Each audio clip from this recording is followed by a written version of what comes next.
துரோகங்கள் எத்தனையோ கண்டிருப்பான் தலைவன், துன்பங்கள் எத்தனையோ கடந்திருப்பான் தலைவன். நாங்கள் வென்று வாழத்தானே, எங்கள் நாட்டை நாங்கள் ஆளத்தானே. பாரங்கள் எத்தனையோ சுமந்திருப்பான் தலைவன், உறவுகள் எத்தனையோ இழந்திருப்பான் தலைவன்.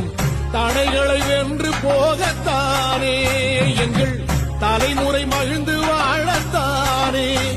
அவன் கடமை காத்தான், அடையவக்குள்ளே பணிவு. அவன் கட்டளை கேட்டான், அடையவக்குள்ளே துணிவு. அவன் கொட்டும் போரிசை பற்றி துவங்கிடும் சக்தி பெருமட காலம் ஒன்றை தந்தானே. நாங்கள் வெற்றி வாகை சூடிட கண்ணு பட்டு போகுமே. அவன் வீர வாழ்வை பாடிட. அவன் குடை ஒரு அழகு, அவன் நடை ஒரு அழகு, அவன் படை ஒரு